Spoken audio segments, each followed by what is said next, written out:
Of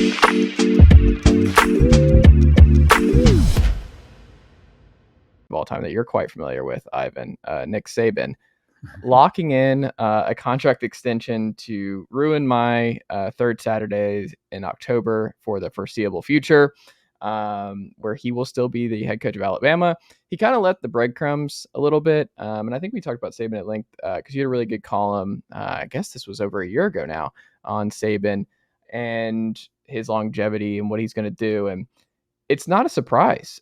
We've seen a lot of legendary coaches like this. I mean, Joe Pa, and I wonder for him if he thinks about like what life was like for Bear Bryant right after he stepped down and was not coaching anymore.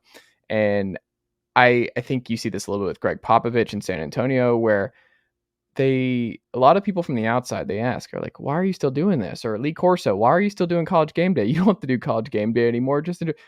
I think these guys like staying busy, and Nick Saban likes winning. That's part of it. And if he wasn't winning, I'm sure this kind of toll and what he has to do to stay a winner would not be as fun, or he would probably reconsider. But he's got a great thing going, and that so much of his identity and his daily routine and everything else is tied to this that I don't think I'm surprised. And I don't blame the guy and guys like him for sticking around for as long as possible, because people like staying busy. We like doing stuff. No, you're exactly right. He still loves to win. He still hates to lose. And his hatred of losing drives him to do what is necessary to win. Mm-hmm. And, a lot of guys, as they get older, the pain of losing just gets to them. And we've seen that with a number of people. A lot of guys just can't take the stress of the job. Mm-hmm. Bryant was much older than his years and really needed to have retired 2 or 3 years before he did. And clearly, obviously, was a very sick man by the time he did retire.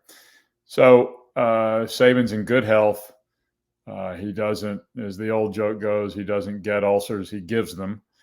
And and he's still energized by working with kids and by winning. So I think he's going to be there for a while. Whether he coaches until he's 79, which is when the contract, or 78, I guess the current contract runs out in 2030. So he'd be 78. Is he going to stay that long? Who knows? But he's going to be there a while. I just think it's fascinating in terms of just the reinventing over and over again. And Great this point. year, I mean, for him to stay on top of certain things, where I don't even know if a lot of people realize that, like, oh, he has this churn. And the biggest difference, I was listening to somebody on an NFL show talking about Belichick, and the difference between Belichick and Saban is that Belichick is like recycling with his old guys. Like, he's going back to the well of his own guys. Saban, when he loses assistants, he goes all over the place. You never know where he's going to go. He might go Bill O'Brien. He's going to bring in Doug Marrone, a former successful NFL head coach and a successful coach at Syracuse in his own right. It doesn't work out with him being the offensive line coach last year.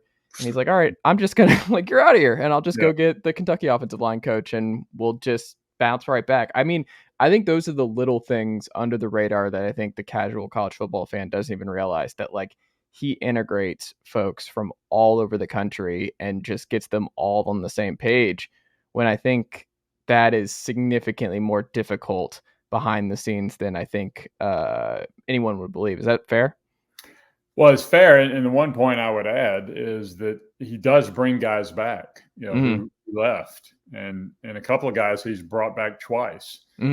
So, and they've come back, in the first half of Saban's head coaching career, assistants used to tell stories about how awful it was to work for Nick. Still not easy, but they come back because they realize,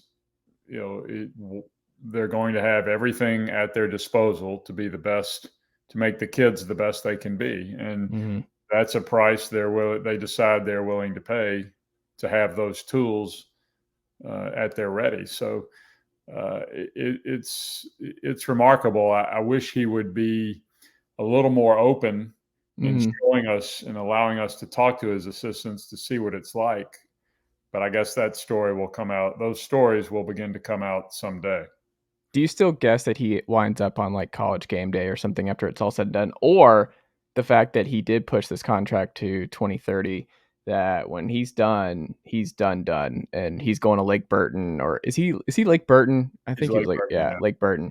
And then we just never see Nick Saban again. I would find it hard to believe he wouldn't have his hand in the game somehow. Does he want to, when he's however old he is, does he want to be the guy on game day? Who knows? I know Lee Fitting, who has run college football production at ESPN for a long time, and game day specifically for a long time, and Nick have a very good relationship. Mm-hmm. So I think that door will always be open. Well, I say always, is it something they would be interested in if he's 5 years older? Is it something he would be interested in if he's 5 years older? It's impossible to say, but he'd be good at it. He'd be really good at it. I'm curious with how plugged in you are, Ivan, if you had to do like a broad strokes assessment of how